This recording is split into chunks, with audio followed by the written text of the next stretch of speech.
Today I'm going to be talking about how buying a brand new car is actually one of the absolute worst investments you can possibly make. As an example, a lot of cars are about $30,000. That's for not even really a luxury car. That's like a kind of an economy car. It doesn't really have that many frills. But that $30,000 car will actually, over a 20-year period of time, have cost you almost $200,000. And you're probably going to wonder, how does it end up costing almost $200,000? And there's a reason why. It's called opportunity costs. Because if you spent that $30,000 on a car that's going down in value, it means you're not investing in something that's going up in value. For instance, before I started this video, I actually calculated how much would I make if I took that $30,000 and just put it into an investment that gets about a 9% annual return. And what I discovered by doing this is that it would actually be about $200,000, about $175,000 over 20 years. So if you had instead chosen to save that $30,000 instead of spent it, you would be a lot richer. And that's actually one reason why there are not that many people who have a lot of money, is because a lot of people don't actually think like this. They're actually thinking about, how do I spend my money immediately?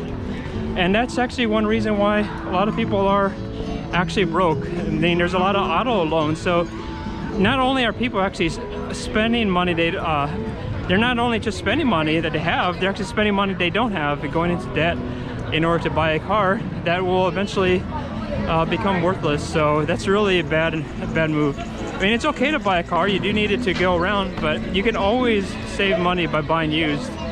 And ironically enough, I actually did not necessarily take my own advice, because my car did cost about $30,000, but it wasn't a brand new car, so that's how I justify it.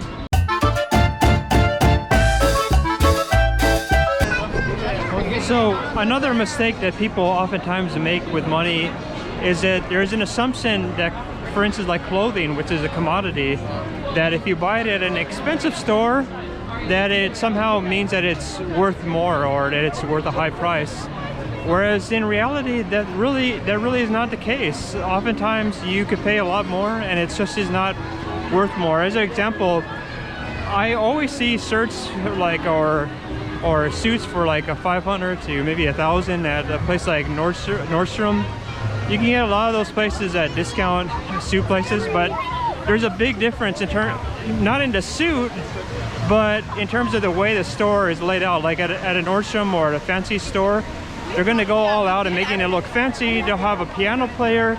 There's going to be a lot better lighting. But when you go to a discount place, the lighting isn't great. They don't have salespeople who are really aggressive at selling to you. And so you think that it's lower quality. But I'll tell you one thing. The truth is that when the place where they actually make these suits and clothing, it really isn't the same kind of factory. So I think people are oftentimes misled into thinking that somehow are higher quality just because it's in a higher end store. It doesn't mean that it's higher quality though. These stores are great at using psychological tricks that they know work, because they have worked in the past. So I think that's definitely something that you need to consider, because they're just using you to steal your money, have a lot more of your own money, and you'll be a lot richer, and you could invest it possibly in the stores that use the psychological tricks to make money from the other people. So that's what you should be doing. Anyway, today I'm California Adventure. Let's take a look at this place.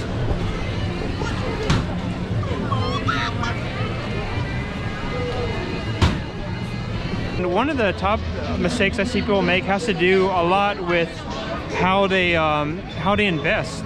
Most people have no clue whatsoever how they invest. In fact, they just pretty much listen to what their friends say, or they'll read what Fortune magazine says, and as a result, they're never really breaking free and actually making good decisions. They're just kind of following the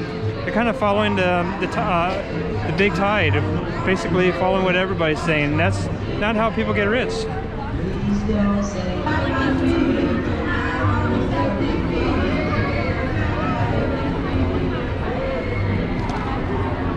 gonna see what how long of a line this is for single riders.